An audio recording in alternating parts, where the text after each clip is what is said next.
The night sky above Earth was no longer silent. It pulsed with warning beacons and the silver trails of defense ships rising from orbit. Every continent had gone dark except for the glowing lines of defense grids. The alien fleet was here, massive angular vessels hanging like black knives over the planet. Their engines burned blue, their formation perfect. Humanity's homeworld stood surrounded, trapped within a noose of metal and power. Yet, in the command chamber of Earth's orbital station, no one panicked.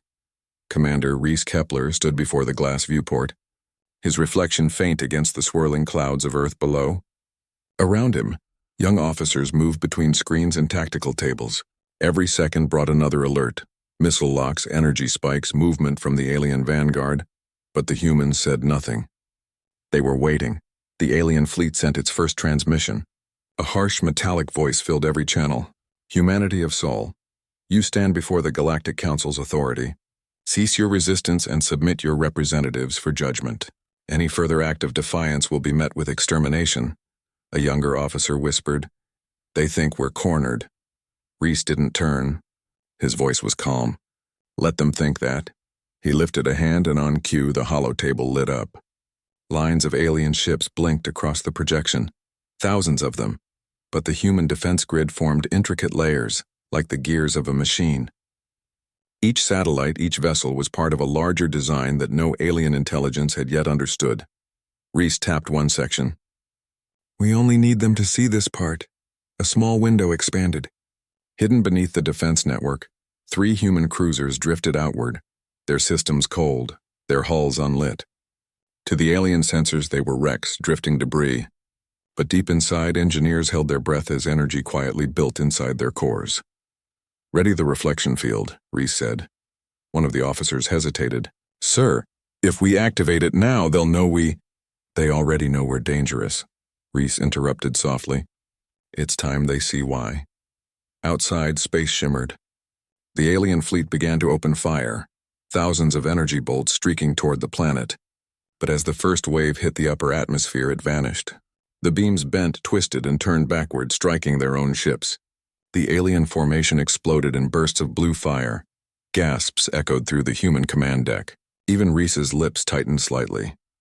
Reflection field holding, a tech reported. They just hit themselves with their full barrage. Good, Reese said. Now transmit our answer. The signal went out across all frequencies. His voice, quiet but firm, carried through the stars. This is Earth Command. We do not submit. We will stand trial before the Galactic Council, but on our terms. You brought your fleets. We'll bring our proof. Then, with precise timing, the defense systems powered down. The humans stopped firing.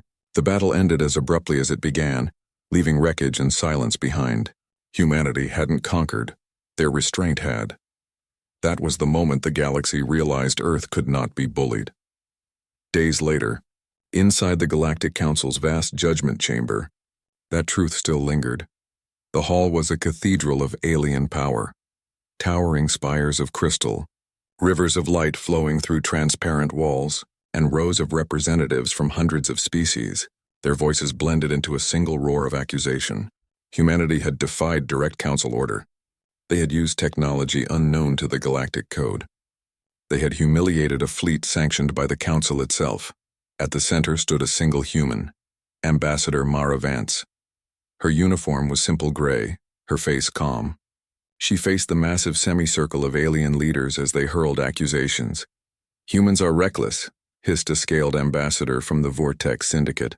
They weaponize their minds. They are primitives pretending at reason, another growled, its voice deep and wet. Their species survives through trickery, not honor. Mara said nothing. The chamber lights dimmed slightly as the council speaker, a being of translucent skin and pulsing organs, raised a skeletal hand. Ambassador Vance of Earth, you stand accused of violating the peace accord. Your kind has shown violence where restraint was required. How do you plead? Mara raised her gaze, her tone steady. We plead misunderstood. A wave of whispers passed through the chamber. The council speaker leaned forward. Misunderstood? You destroyed 70 vessels. Correction, Mara said. They destroyed themselves. We reflected their aggression, not their energy. Perhaps the difference is difficult for those unfamiliar with restraint. A deep rumble echoed, laughter from one side of the chamber. The source stepped forward. A towering figure in black armor, 8 feet tall, 4 arms, scales glistening under the crystal lights. Commander Arthal of the Kreth Dominion. His race's ships had led the fleet that attacked Earth. His pride was the only thing left unscathed. "You humans play with words," he growled, stepping closer to the platform. "You insult the Council with tricks and excuses. Your kind hides behind technology you barely understand." He circled the human delegate like a predator. "Tell me, Ambassador, do your soldiers cower behind your codes too? Or do they tremble when true warriors appear?" Mara remained unmoving. "We don't tremble, Commander. We analyze." The chamber stirred. Even the council speaker leaned forward. "Perhaps," the speaker said slowly, "a demonstration will settle the matter. Show us this human discipline you claim." Mara's eyes flicked toward the rear of the hall where a young cadet stepped forward, barely 20, tall, nervous, but his posture precise. His name was Liam Holt. "This cadet represents the Terran Defense Corps," Mara said. "He will follow standard protocol." The chamber quieted as Liam took his place on the marble platform before Athal.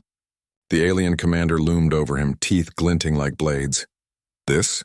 Rathal spat. "This child represents humanity." No one answered. The alien's hand moved faster than the eye could follow. A sharp crack echoed through the hall as his open palm struck the cadet across the face. The impact should have sent Liam flying, but he only staggered half a step, then straightened. His hand stayed behind his back. His eyes didn't rise. A murmur spread through the council.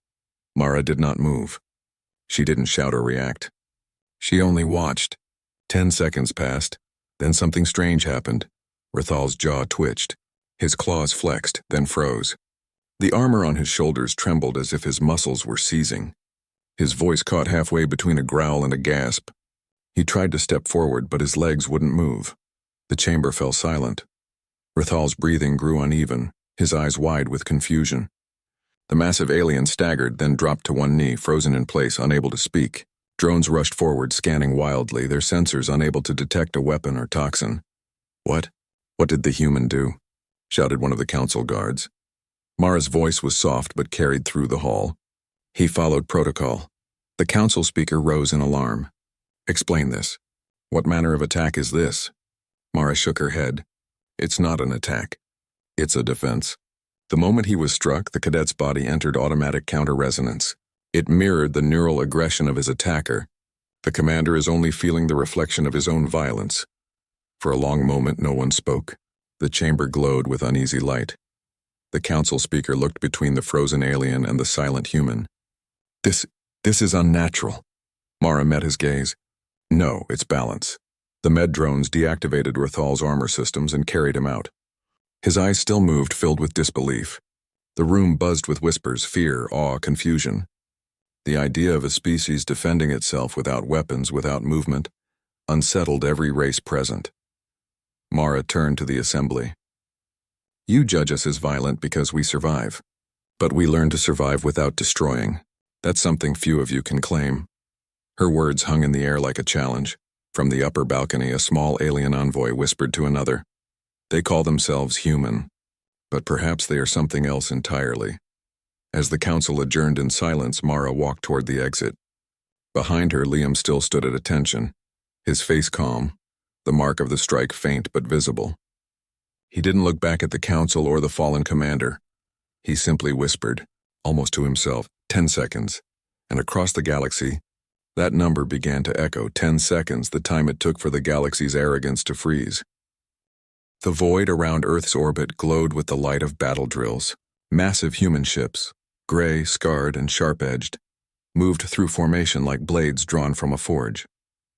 The fleet was silent, yet every movement was deliberate, every maneuver part of a hidden rhythm only humans seemed to understand. Alien scouts observed from afar, sending encrypted reports to the Galactic Council. Humanity was preparing for war again, but the humans were not preparing to attack. They were preparing to survive. In the command bridge of the battleship Horizon, Captain Elias Ward stood before the forward screen. Around him, officers monitored countless energy signatures, alien drones, and council vessels stationed beyond the edge of the solar system.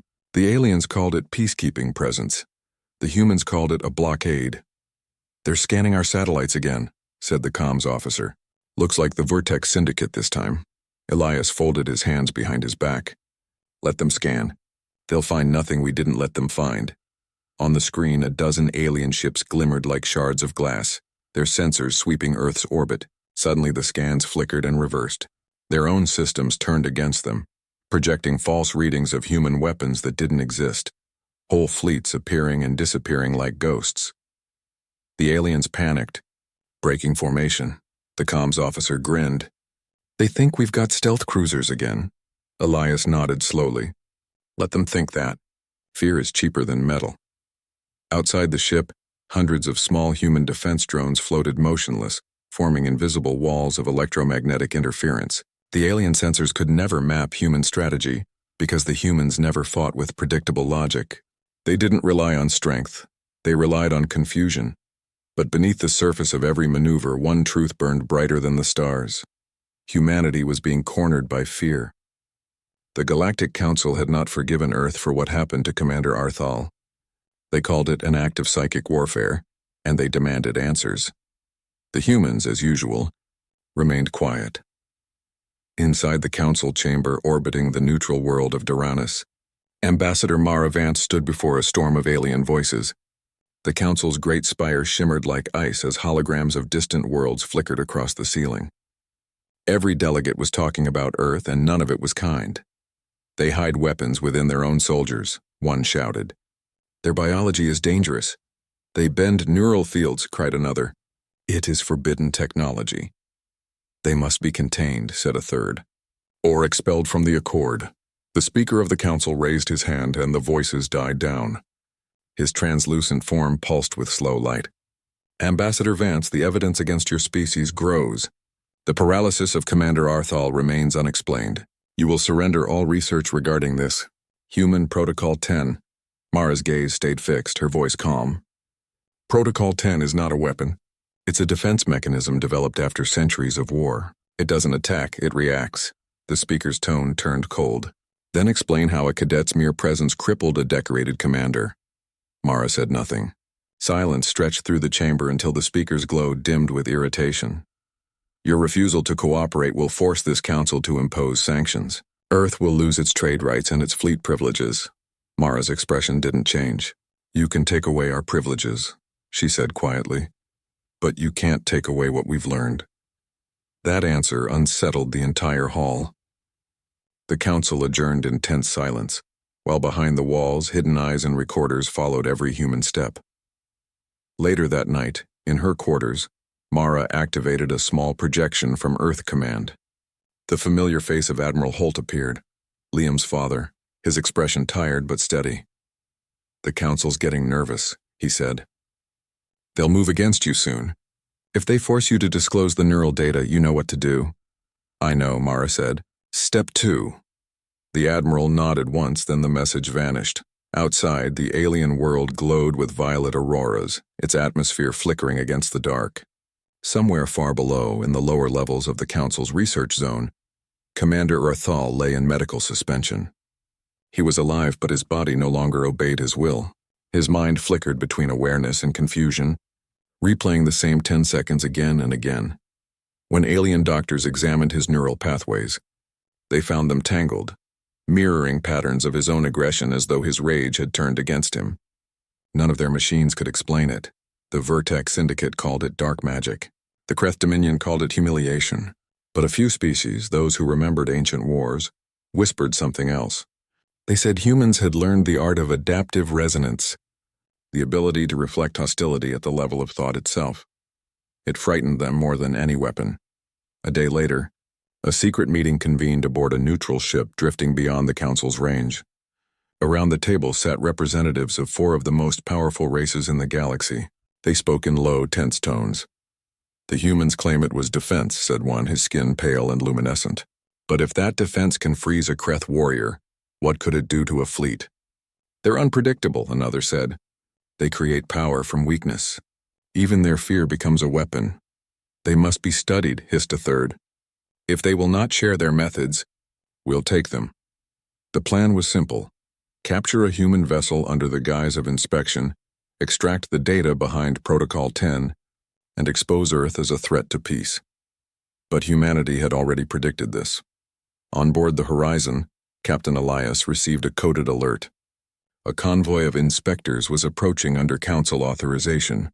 His officers exchanged glances. "They think we'll let them on board," one said. Elias smiled faintly. "We'll let them think they're in control." "Open Docking Bay 4. The alien shuttle latched onto the hull. 6 inspectors in silver suits entered, their eyes scanning every corridor, recording every panel. Elias greeted them with polite formality. "Our ship is at your disposal," he said. "Please inspect whatever you wish." For an hour, the aliens examined the Horizon systems. They found nothing suspicious, no weapons, no hidden tech, only complex data matrices impossible to decode. But the moment they tried to copy one of the files, their devices shut down. "What is this?" one demanded. Elias raised an eyebrow. "A mirror." Before they could react, their visors filled with static. Their suits locked, movement freezing as though time itself had slowed. Their own systems were reflecting their commands back at them. 10 seconds passed. Then the lights returned, their suits released, and they gasped in shock. Elias simply said, "That's Protocol 10. You brought it upon yourselves." The inspectors left in silence, their fear more telling than any report.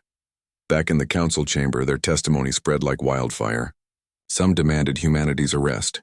Others warned that provoking Earth further might risk the balance of galactic power. The speaker finally declared an emergency session. "Until this matter is resolved, humanity's seat in the council is suspended." The words echoed like a verdict. As guards escorted Mara from the chamber, Liam walked beside her in silence. Through the tall glass walls, they could see alien ships gathering outside in orbit, their weapon systems glowing faintly. Liam spoke softly.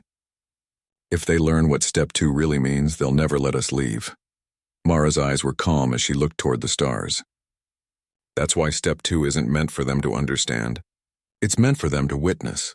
The transport doors closed, sealing them inside. The engines ignited, carrying them away from the Council's world and into the dark between stars. Far behind them, alien fleets began to mobilize. Reports spread across the galaxy. Rumors of human ships vanishing into deep space, of coded transmissions bouncing off untraceable satellites. No one could confirm what Earth was planning, but everyone could feel it. Something had changed.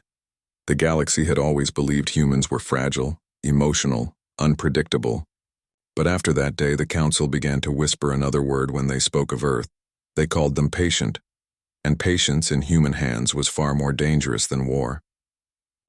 The stars above Mars burned red as the human fleet held position against the approaching alien armada. From the surface, thousands of civilians watched streaks of light tear across the sky, trails of ships, drones, and defense satellites aligning like pieces of a chessboard. The aliens had come again, this time not to demand surrender but to enforce it. Hundreds of their warships advanced in perfect formation, shields glowing a dark green hue that shimmered like ocean waves. In the command deck of the human flagship, Resolute Dawn, Admiral Leora Gray studied the holographic projection of the battlefield.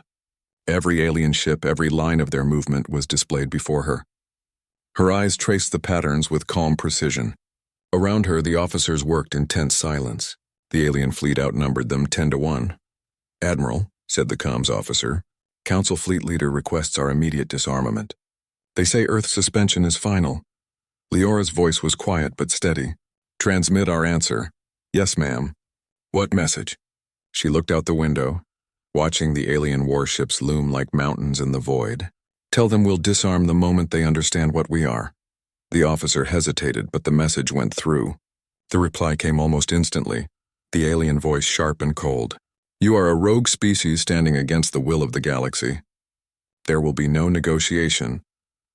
"Then you will learn," Leora said softly. As she gave the order, the human fleet shifted position. Small vessels detached from formation, creating seemingly chaotic lines that made no sense on the map. To alien sensors, it looked like the humans were breaking rank, panicking. But it wasn't chaos. It was a trap written in the language of timing. Every human ship was moving according to a mathematical rhythm, one hidden beneath the static noise of battle frequencies. Each pulse of energy, each movement built toward synchronization. The alien commander aboard the lead dreadnought laughed. They scatter like frightened insects. Begin the cleansing. Thousands of alien cannons fired. Bolts of plasma and compressed energy filled space, painting the darkness with fire. Human ships seemed to vanish under the light. Then, one by one, the bolts reversed direction, bending mid-flight as if gravity itself had changed. The alien weapons turned against their own fleet, ripping through their front lines. The alien commander shouted orders, demanding explanation. None of his crew could give one. Their sensors screamed false data, their systems hijacked by invisible interference. Leora watched from her screen, her voice calm. Phase reflection holding. They're attacking themselves. Admiral, the resonance net is destabilizing, said a technician. It can't hold for more than a minute. It doesn't need to, she replied. They just need to see what happens when they try to crush us. After exactly 60 seconds, the humans dropped their systems. The battlefield went quiet. Half the alien fleet was disabled, the rest in disarray. Humanity hadn't fired a single offensive weapon. The silence that followed was more powerful than any explosion. That was the image that filled every broadcast across the galaxy. The human fleet standing firm, unbroken, surrounded by crippled alien dreadnoughts. The Galactic Council could no longer ignore them. A few days later, in the Grand Hall of the Council, the chamber buzzed with unrest. Delegates shouted over one another, their voices echoing off the tall, crystalline walls. The humiliation of the Council's fleet had turned into panic. They used forbidden resonance fields, cried one ambassador. This is proof of weaponized cognition. They cannot be allowed to remain a member species, snarled another. Earth must be isolated before they infect the network. Amid the chaos, the council speaker called for silence. The shimmering being's form pulsed with frustration. Order. The humans have been summoned to explain their actions. They will answer before this council today. A door opened at the far end of the chamber. 2 humans entered, Ambassador Mara Vance and Cadet Liam Holt. The air grew still as the aliens turned their eyes toward them. No guards accompanied the humans. They walked calmly, as if they belonged there. Mara stopped at the center of the platform. You called us to explain, she said. Then listen carefully, the speaker's voice echoed. You crippled a council fleet, defied a direct order, and destabilized the interstellar peace. What defense can you possibly offer? Mara's gaze swept across the assembly. Peace built on silence is not peace. You call us dangerous because we don't kneel, but you forget we learned to survive long before you learned to fly. Gasps filled the chamber. The speaker's glow dimmed. Are you threatening this council? Mara's voice remained level. No, I'm reminding you that humans don't seek war. But when war seeks us, it never finds what it expects. Liam stepped forward and activated a small device on the floor. A hologram projected above them. Recordings of the battle near Mars. The footage showed alien ships firing, human vessels holding steady, and then the energy reversing course. This, Mara said, is not aggression. It's reflection. Protocol 10 responds to intent, not power. You strike us, it mirrors your act. It's a lesson written into our defense systems. Violence returns to its source. An alien delegate hissed, you twist logic. You use psychic interference. No machine could detect intent. Liam met the delegate's gaze. We didn't use machines to create it. That answer drew silence. The council murmured uneasily. Mara continued, you call it technology, but it isn't. It's biology, training. Humans learn to align their neural patterns with their environment, to create reactive harmony between mind and field. Our bodies are the defense. Our will is the weapon. The council erupted again, some in disbelief, others in fear. The speaker pounded the dais, his glow flaring. Enough, the vote will proceed. The question, shall humanity be removed from the Galactic Accord? The chamber divided into factions. Dozens of alien representatives raised their emblems in favor of exile. But to the shock of many, nearly as many raised theirs against it. The vote failed to reach a decision. For the first time in centuries, the council was split. The speaker's tone turned heavy. Then humanity remains under probation until further review. But be warned, one more act of defiance and this council will not hesitate to act. As the session ended, Mara and Liam walked through the dim corridors of the council spire. Outside the windows, fleets gathered, ships from a dozen species hovering like vultures. Liam broke the silence. They'll come for us again. You can feel it in the air. Mara nodded. They will. And that's why Earth Command authorized the next phase. Step 2? She looked at him, her eyes calm but unyielding. Yes, they'll think we're cornered. That's when Step 2 begins. A quiet alert sounded from her communicator. A single message flashed across the screen. Demonstration authorized. In the distance, unseen beyond the Council's reach, human ships were already moving. They were leaving Mars' orbit, vanishing from known lanes, carrying equipment no alien scanner could trace. Drones drifted through deep space, transmitting decoy signals. Human engineers whispered in sealed laboratories. Something vast was being built in silence. Meanwhile, in the Council's private chambers, the speaker met with the leaders of the dominant races. They are playing with forces they do not understand, one said. The speaker's glow dimmed. Perhaps, but so are we if we push them too far. He turned toward the vast windows where the stars stretched endlessly. The humans say they seek balance. Let us hope they never decide to show us what imbalance looks like. Back aboard Resolute Dawn, Admiral Leora watched the stars blur as her ship jumped into the dark. She knew the Council was planning to strike first. They always did. But humanity had learned from the past. Earth never waited for rescue. Her eyes narrowed as she looked at the encrypted transmission from Earth Command. The final words glowed across the screen. Prepare the demonstration. 10 seconds will be enough. The engines roared, and the fleet disappeared into the void. Across the galaxy, fear moved faster than light. Every alien world that once mocked humanity now wondered how much power could be hidden behind such calm silence. And somewhere beyond the Council's reach, the humans built something the galaxy would never forget. The night side of Earth was silent when the alien fleet appeared. They came without warning, without signal. Thousands of massive vessels sliding out of the void above the Pacific Ocean. Each ship shimmered with a strange blue light that rippled like water, hiding their true forms. From orbit, the planet's defense satellites flickered and died one after another, as if something unseen was swallowing their signals whole. In the control tower of Orbital Defense Command, Commander Ilya Trent stood before a wall of dead screens. Every system operator was shouting over the noise of alarms, trying to reboot sensors and restore communication. None of it worked. The aliens were blocking everything: radio, radar, quantum relays, even light itself. They've cloaked half the upper orbit, said one officer, panic rising in her voice. We can't even see them on visual feeds. Ilya's jaw tightened. Then stop looking for what they show us, he said quietly. Start searching for what they hide. The officers froze for a second, confused. Then his meaning hit them, and new commands were shouted across the room. Dozens of consoles switched from tracking light and heat to measuring gravitational distortion, atmospheric shifts, and electrical resonance. Slowly, faint ripples appeared on the displays, movements in the invisible field above Earth. There, said Ilya, pointing to the largest disturbance. That's not stealth. That's displacement. They're massing for a strike. He activated a secure line to Earth Command.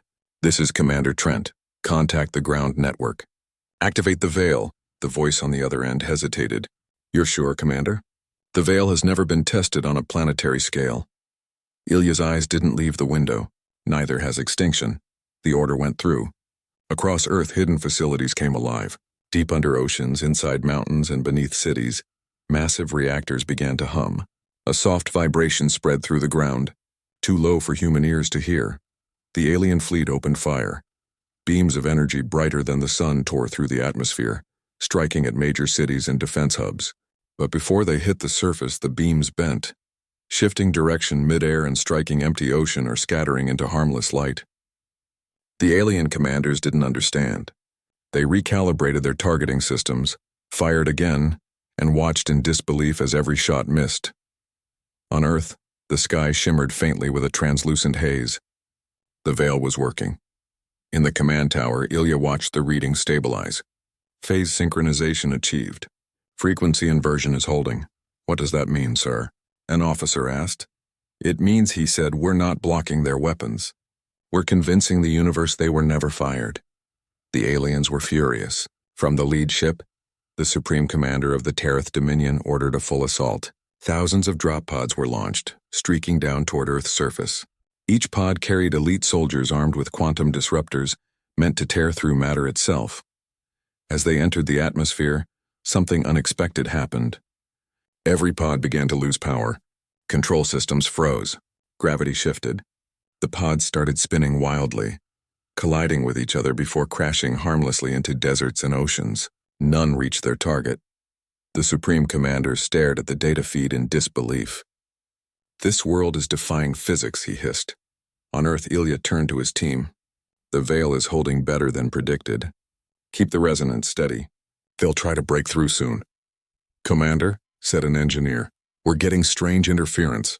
The Veil's energy is feeding on itself. It's thinking," Ilya frowned. "Thinking?" "The field is adapting faster than we can measure. It's predicting their next moves." Outside the window, lightning began to crawl across the sky. Not natural lightning, but thin white threads forming geometric shapes.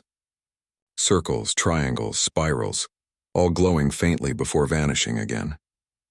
It was as if the air itself was solving a problem. Then, one by one, alien ships started to lose control. Their navigation systems malfunctioned, their reactors fluctuated, and their weapons turned cold. The more they tried to fight, the more the field adapted to them. In orbit, the alien Supreme Commander shouted in fury. "Shut down their interference. Target the planet's magnetic core." But it was too late. The Veil had learned. Every ship in the alien fleet began to drift, pulled by invisible threads of gravity that twisted around them. The stars behind them warped like reflections in water. On Earth, the defense team watched as the entire alien formation folded in on itself. "Is it the Veil?" someone whispered. "No," Ilya said softly. "It's the planet." The field's resonance had merged with Earth's magnetic core, using the planet's own natural energy as an anchor. For the first time, Earth was fighting back, not with weapons, but with understanding. The alien fleet vanished in a flash of white light. Space returned to silence. Hours later, in the quiet aftermath, Ilya stood alone in the observation deck. Below him, Earth glowed peacefully, untouched. The Veil's faint shimmer still lingered in the sky like mist. A voice came from behind him. It was Dr. Elena Kor, one of the lead scientists who had designed the project. "You did it, Commander." The Veil held. He didn't look relieved. It held because it chose to. "We didn't make that field. We woke it," she frowned. "What do you mean?" "When we activated the Veil, it synchronized with the planet's electromagnetic patterns. It used our data, but it didn't follow our commands. It started to think, to adapt. It used us as the first link. So what is it now?" Ilya looked out at the blue world below. "A guardian, or something we can't control anymore." The room fell silent. Somewhere deep underground, the Veil generators were still humming quietly. The pattern on their displays shifted like a heartbeat. Slow, deliberate, alive. Across the galaxy, the Terrath Dominion called an emergency meeting of the Galactic Council. Holograms filled the vast chamber as dozens of alien races gathered. "The humans have created a planetary intelligence," one delegate said, his voice trembling. "Their world itself fights for them. We cannot allow this." Another delegate, a crystalline being from the Rim world, spoke coldly. "You attacked them first. The humans only defended themselves. This is no defense." "This is an awakening," shouted the Terrath leader. "Their technology defies law, reason, and physics. Today it shields one planet. Tomorrow it might control a star." The council descended into chaos. Some demanded immediate war, others called for negotiation. But the speaker silenced them all with a single phrase. "Perhaps," the speaker said slowly, "the humans have learned something the rest of us forgot. Perhaps the universe listens to them because they listen back." Far away, deep in Earth's orbit, a silent storm shimmered in the black. The remnants of alien ships drifted among the stars, frozen in distorted shapes, twisted, warped, half erased by forces beyond their understanding. On the surface, life returned to normal. Cities lit up, skies cleared, and people looked up again without fear. But scientists around the world knew the truth. The Veil hadn't disappeared. It had gone quiet, as if waiting. One night, while Ilya watched the stars from the coast, he saw a faint light ripple across the horizon, a pulse of energy too smooth to be natural. He raised his communicator. "Central, are you seeing that?" Static answered. Then a single message appeared on the screen. We are awake. He stared at the words, his heart pounding. He didn't know if it was a warning, a promise, or something else entirely. Above him, the sky shimmered once more. For a brief second, he saw the shape of something vast, an outline of light stretching across the atmosphere. Watching, the veil had not just defended Earth, it had claimed it, and somewhere beyond the edge of the galaxy, new fleets began to stir, drawn by the rumors of a planet that could think. Humanity stood between the stars and something greater than war. The next battle would not be fought for survival. It would be fought for control of whatever Earth had become. The galaxy burned again. A fleet larger than any ever recorded appeared beyond the edge of the solar system, an unending swarm of ships that blotted out the stars. They moved in silence like a shadow creeping across the void. Each vessel pulsed with red light and carried a symbol the Galactic Council had long hoped never to see again, the crest of the Yulari Ascendancy. They were not here to conquer.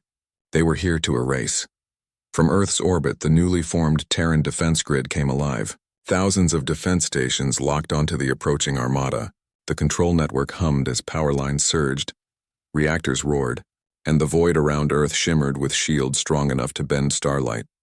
In the command station high above the Atlantic, Commander Elias Ward stared at the holographic projection of the oncoming fleet. The room was filled with tense silence. Everyone knew what was coming. "They outnumber us 50-1, said a young lieutenant. "We can't hold them." Elias didn't blink. "We don't need to hold them. We need to make them think they've already lost." The room went still. The plan was insane, but then again, humanity's survival always depended on ideas no one else dared to try. He turned to the communication officer. "Send the signal. Phase protocol begins now." All across the solar system, invisible satellites came online, forming a pattern too complex for alien sensors to decode. To the Yulari, it looked like random interference. In truth, humanity was creating a mirage, an illusion of Earth's entire fleet splitting into hundreds of false copies. Each projection carried real heat, real movement, and even fake weapon readings. When the Yulari fleet arrived, they saw 100 Earths. On the lead Yulari warship, their commander snarled. "Primitive tricks. Erase them all." Their weapons lit up, but every beam passed through empty space. Every missile hit false targets that vanished into light. Within minutes, the Yulari's sensors went blind. From the command deck, Elias watched the chaos unfold. They're firing at ghosts. Phase 1 complete, but it wouldn't last long. The Yulari were ancient and patient. Their technology adapted faster than anything the Council had ever seen. Within minutes, they began recalibrating, cutting through the illusions. Elias knew it was time for Phase 2. Activate the core mirror. Beneath the surface of the moon, an enormous chamber came alive. It had been built in secret using fragments of Rhea Voss's gravity research, the same principles that once bent light and matter. The core mirror didn't fire weapons, it reflected them. When the Yulari charged their main cannons ready to obliterate the real Earth, the beam met an invisible wall of folded gravity. It rebounded instantly, cutting through their own front line like a blade of fire. Entire ships vaporized in seconds. The humans in the command room erupted into cheers, but Elias didn't. He knew it wouldn't be enough. The Yulari weren't like the others, they didn't fear loss. They adapted moments later. New readings appeared. The Yulari were opening rifts, tearing holes in space itself. Their ships began appearing behind Earth's defenses, bypassing every line of protection. "Reverse fire," shouted the lieutenant. "They're flanking us from inside the system." Elias stood silent for a moment, then said, "No, let them in." Every officer stared at him. "Sir, if they breach orbit, they'll face the horizon trap." Elias interrupted. "This is where we finish it." Deep within Earth's orbit, hundreds of hidden satellites rotated in perfect formation. Together, they formed a sphere around the planet, a gravitational web designed to mimic the distortion of a collapsing star. It was the most dangerous experiment humanity had ever attempted. As the Yulari ships moved in, their sensors screamed. Space itself was twisting. They tried to pull back, but it was too late. The trap activated. The stars around Earth bent inward. The enemy fleet found itself caught in a false horizon, a cage of light and gravity that had no exit. Inside their ships, Yulari crews panicked. Every attempt to move only dragged them deeper into the distortion. They could still see Earth, but they couldn't reach it. They were stuck in an endless loop of time and reflection. In the command center, Elias watched their signals vanish one by one. It's done. But as the last readings faded, a soft pulse appeared on the monitors, one that didn't belong to any human system. "Sir," said the tech officer, "we're picking up a transmission from inside the distortion field." Elias frowned. "Put it through." The voice that came was not Ulari, it was human. "This is Captain Rhea Voss," it said calmly. "I've found your enemy." Everyone froze. The signal was impossible. She had vanished years ago beyond the known galaxy. But there was no mistaking her voice. "I'm inside the field," she continued. "The Ulari ships aren't destroyed. They're trapped here with me. Their systems are trying to adapt, but I've linked my energy to the trap's core. They won't escape." Elias gripped the console. "Rhea, what happens to you?" Her voice grew faint. "Don't worry about me, Commander." The energy from the Valkyrie pulse never died. "It's grown. I can hold them."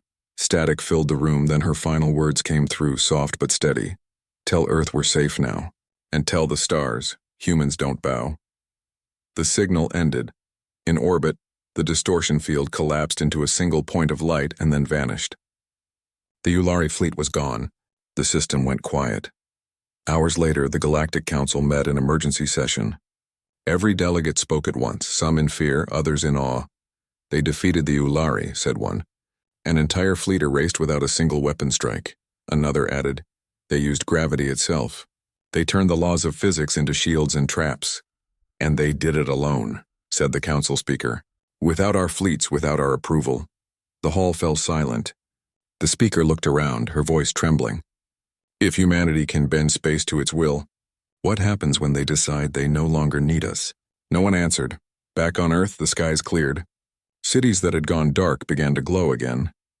People stepped out of shelters to see the stars returning, bright, endless, untouched. The war was over, but a quiet unease remained. Commander Elias stood on the observation deck, looking out toward the horizon. The sea was calm, the world at peace, yet something felt different.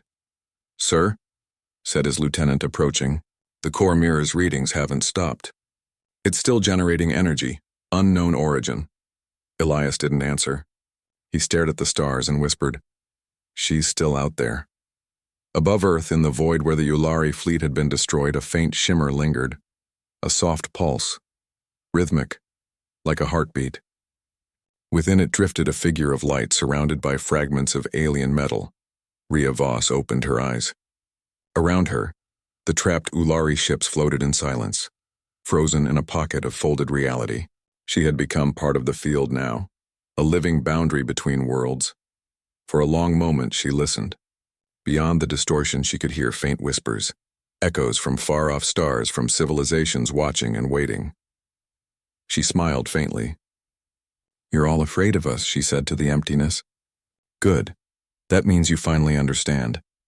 She raised her hand and the space around her rippled like water. The Ulari ships dissolved into dust, their energy feeding the field. Then she turned toward the distant glimmer of Earth, her home, shining like a single spark in the dark. "I'll keep it safe," she whispered. "As long as I breathe, nothing touches my world." Back on Earth, scientists monitoring deep space sensors caught a brief signal. 3 words appeared on their screens before it faded forever. "The sky is guarded." Elias read the message and closed his eyes. Humanity had won, but the victory carried a price. Somewhere beyond the edge of reality, a human heart now beat with the rhythm of stars. And across the galaxy, empires whispered in fear, not of Earth's armies nor its weapons, but of what humanity had become, because they had all learned the same truth. When the universe strikes a human, it should be ready for what happens 10 seconds later.